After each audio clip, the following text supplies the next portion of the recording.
இன்றைக்கி நாம் நம்மளுடைய சேனலில் என்ன பதிவுகளை பார்த்து தெரிஞ்சுக்க போகிறோம் அப்படின்னு பார்த்தீங்க அப்படின்னா, துலாம் ராசி அன்பர்கள் அனைவருக்குமே இந்த ஒரு மே 30க்குள்ளே ஒரு சில விஷயங்களில் அவங்களுடைய வாழ்க்கையில் நடைபெற போகுதுங்க. அந்த விஷயங்கள்லாம் என்ன என்பதையும், அவங்களுடைய தொழில், கல்வி, குடும்ப வாழ்க்கையில் எப்படிப்பட்ட ஒரு மாற்றங்கள் இந்த ஒரு 30 நாட்களுக்குள்ளே பெறப்போகுது என்பதை பற்றி இருந்தாங்க நாம் இன்றைக்கி இந்த வீடியோ பதிவுகளில் முழுமையாக பார்த்து தெரிஞ்சுக்க போகிறோம்.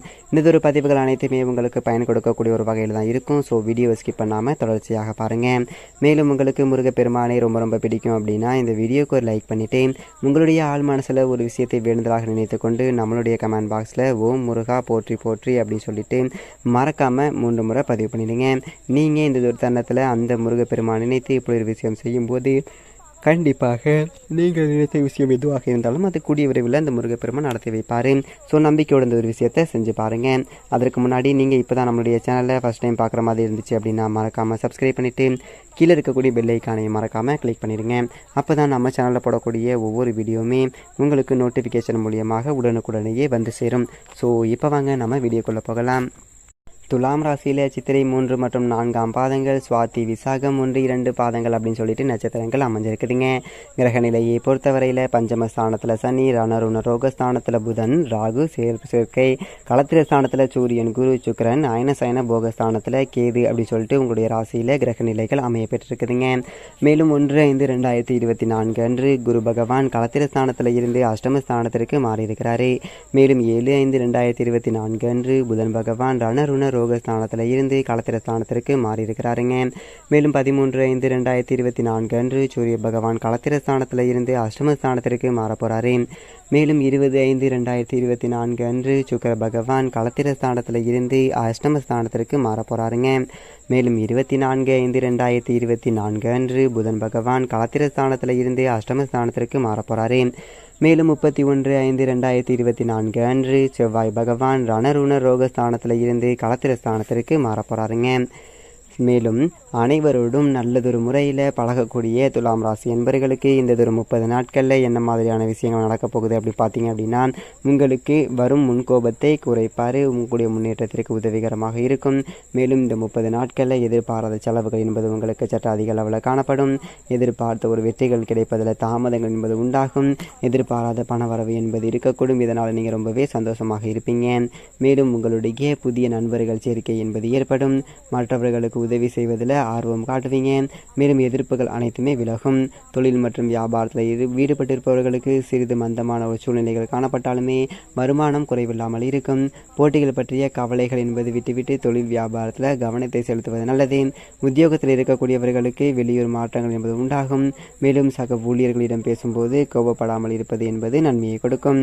அது மட்டும் இல்லாமல் உங்களுடைய குடும்ப உறுப்பினர்களுக்கிடையே இருந்து வந்த மனஸ்தாபங்கள் என்பது நீங்கி மகிழ்ச்சியும் சகஜ நிலையும் காணப்படுங்க. கணவன் மனைவி ஒருவரை ஒருவர் அனுசரித்து செல்வது நல்லது. மேலும் உங்களுடைய பிள்ளைகளிடம் நிதானமாக பேசுவது என்பது அதைவிட ரொம்ப நல்லது. பெண்களாக இருக்கக்கூடிய துலாம் ராசி அன்பர்களுக்கு மற்றவர்களுக்கு உதவி செய்வதில் ஆர்வம் என்பது அதிக அளவில் காட்டுவீங்க. மேலும் பணவரத்து அதிக அளவில் காணப்படும். கோபத்தை தவிர்த்து கொள்வது என்பது ரொம்ப நல்லது அப்படி சொல்லிட்டு சொல்லப்படுதுங்க. மேலும் அரசியல் துறையில் இருக்கக்கூடிய துலாம் ராசி அன்பர்களுக்கு இந்த ஒரு காலகட்டம் சில நற்பலன்களை தந்தாலுமே மன கஷ்டமும் அவ்வப்பொழுது உண்டாகுங்க. எதை பற்றியுமே கவலைப்படாமல் தீர ஆலோசித்து எதையுமே செய்வது ரொம்ப நல்லது. கலைத்துறையில் இருக்கக்கூடிய துலாம் ராசி அன்பர்களுக்கு இந்த 30 நாட்களில் ரொம்ப கவனமாக இருப்பது நல்லது அப்படின்னு சொல்லிட்டு சொல்லப்படுதுங்க. எதிர்பாலினத்தாரிடம் பழகும்போது கொஞ்சம் எச்சரிக்கை என்பது ரொம்ப அவசியம். கடன் கொடுப்பது, ஃபைனான்ஸ் போன்றவற்றில் மிக கவனமாக இருப்பது அதைவிட ரொம்ப நல்லது. மாணவ செல்வங்களுக்கு சக மாணவர்களிடம் சகஜமாக பேசி பழகுவது என்பது நல்லது. கல்வியில் முன்னேற்றம் காண கூடுதல் நேரம் ஒதுக்கி பாடங்களை படிப்பது என்பது ரொம்ப நல்லது அப்படின்னு சொல்லிட்டு சொல்லப்படுதுங்க. மேலும் துலாம் ராசியில் இருக்கக்கூடிய சித்திரை 3 மற்றும் 4ஆம் பாத நட்சத்திரக்காரர்களுக்கு இந்த 30 நாட்களுக்குள்ளே என்ன மாதிரியான விஷயங்கள் நடக்கும்னு பார்த்தீங்க அப்படின்னா, தம்பதிகளுக்கு இடத்துல ஒத்த கருத்து வேறுபாடு என்பது இருக்கும். மேலும் வாகனம் மற்றும் எந்திரங்களை உபயோகிக்கும் போது ரொம்ப கவனமாக பயன்படுத்துவது என்பது நல்லது.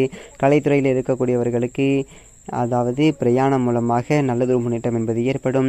மேலும் சிறிது முயற்சி செய்வதன் மூலமாக சிறந்ததொரு வாய்ப்புகள் உங்களுக்கு கிடைக்கப்பெறும். அது மட்டும் இல்லாமல் உங்களுடைய கௌரவம் என்பது அதிக அளவில் அதிகரிக்கும். இதனால் ரொம்ப சந்தோஷமாக இருப்பீங்க. மேலும் சுவாதி நட்சத்திரக்காரர்களுக்கு இந்த 30 நாட்களில் என்ன மாதிரியான விஷயங்கள் நடக்கப் போகுது அப்படின்னு பார்த்தீங்க அப்படின்னா, கணவன் மனைவிக்கிடையே மனம் விட்டு பேசுவதன் மூலமாக கருத்து வேற்றுமைகள் என்பது வருவதை தவிர்த்து கொள்ளலாம். பிள்ளைகளிடத்தில் அனுசரணையாக நடந்து கொள்வது என்பது நன்மையை கொடுக்கும். துணிச்சலோடு ஈடுபட்டு காரியங்கள் அனைத்திலையுமே நீங்கள் முன்னேற்றத்தை காண்பீர்கள். பணவரத்து என்பது திருப்தியை கொடுக்கும். அது மட்டும் இல்லாமல் வாக்குவாதம் என்பது கொஞ்சம் நல்லதை கொடுக்கும். வீண் மனக்குழப்பங்கள் ஏற்பட்டு அதற்கு பின் சரியாகும். மற்றவர்களுக்கு உதவ போய் வீண் பிரச்சனைகளை நீங்கள் சிக்கிக்கொள்வீங்க. அதனால் கவனமாக இருந்துக்கோங்க. மேலும் விசாகம் 1, 2, 3 பாத நட்சத்திரக்காரர்களுக்கு இந்த 30 நாட்களில் என்ன மாதிரியான விஷயங்கள் நடக்கும்னு பார்த்தீங்க அப்படின்னா, ஆன்மீக எண்ணங்கள் ஏற்படும். விருப்பமான நபரை சந்திப்பதன் மூலமாக மனதிற்கு மகிழ்ச்சி என்பது ஏற்படும். தொழில் மற்றும் வியாபாரம் தொடர்பான ஒரு காரியங்களில் இருப்படியான நிலைகள் என்பது காணப்படுங்க. அது மட்டும் இல்லாமல் இந்த நாட்களில் நீங்கள் ரொம்பவே சந்தோஷமாகவும் மன மகிழ்ச்சியோடு காணப்படுவீங்க அப்படின்னு சொல்லிட்டு சொல்லப்படுது. அதே போல் கொடுத்தல் வாங்குதல் விஷயத்தில் நீங்கள் ரொம்ப கவனமாக இருப்பது என்பது அதை விட நல்லது அப்படின்னு சொல்லிட்டு சொல்கிறாங்க. மேலும் உங்களுக்கு பணவரத்து திருப்தியை கொடுக்கும். வாக்குவாதத்தை தவிர்ப்பது நன்மையை கொடுக்கும்.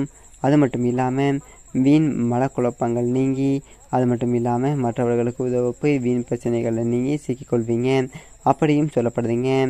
அது மட்டும் இல்லாமல் உங்களுக்கு உத்தியோகத்தில் இருக்கக்கூடியவங்க கூடுதல் பணி செய்யும் வீண் அலைச்சல் உண்டாகும். நீங்கள் இந்த 30 நாட்களில் எந்த விஷயங்களே பரிகாரம் செய்யலாமல் பார்த்தீங்க அப்படின்னா, அருகில் இருக்கக்கூடிய பெருமாள் ஆலயம் தீபம் ஏற்றி வழிபட்டு இழுபறியான ஒரு காரியங்களை சாதகமாக பயன்படுத்த வாழ்க்கையில் வளம் கிடைக்கும். மேலும் உங்களுக்கு சந்திராஷ்டம தினங்கள் 9, 10, அதிர்ஷ்டமான தினங்கள் 3, 4, 30, 31 அப்படி சொல்லிட்டு சொல்லப்படுதுங்க.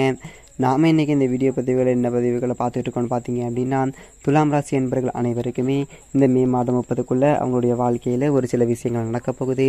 அந்த விஷயங்கள் என்ன என்பதை பற்றி தான் நாம் இன்றைக்கி இந்த வீடியோ பதிவுகளில் முழுமையாக பார்த்து தெரிஞ்சுக்கிட்டு இருக்கோம். இந்த பதிவுகள் அனைத்துமே துலாம் ராசி என்பர்கள் அனைவருக்குமே ரொம்ப ஒரு இன்மை கொடுக்கக்கூடிய விதத்தில் இருக்கும். ஸோ வீடியோ ஸ்கிப் பண்ணாமல் தொடர்ச்சியாக பாருங்கள்.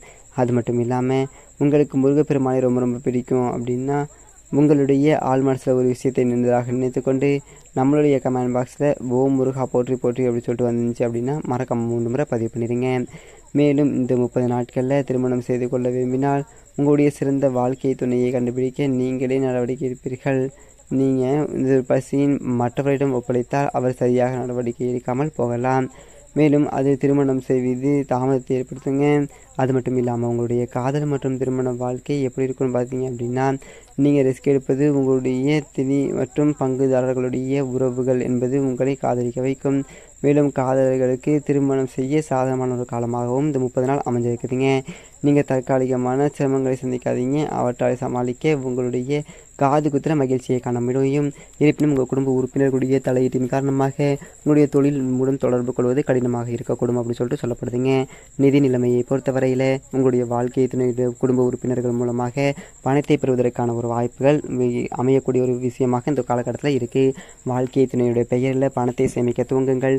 இது உங்களுடைய நிதி வளர்ச்சிக்கு துணை புரியும். நீங்கள் அதிகம் நம்பக்கூடிய நபர் உங்களை ஏமாற்றி விடுவார்கள். அதனால் ரொம்ப கவனமாக இருந்துக்கோங்க. உத்தியோகத்தை பொறுத்தவரையில் உங்களுக்கு இந்த 30 நாட்களில் பெரும் வளர்ச்சி என்பது காணப்படும். இந்த 30 நாட்கள் உங்களுடைய தொழில் வளர்ச்சிக்காக நீங்கள் வெளிநாட்டில் குடியேறி உங்களுக்கு உறுதுணையாக இருக்கும். மேலும் வெற்றியை அடைய உங்களுடைய எல்லா முயற்சிகளுமே நீங்கள் பயன்படுத்துவீங்க. மேலும் உங்களுக்கு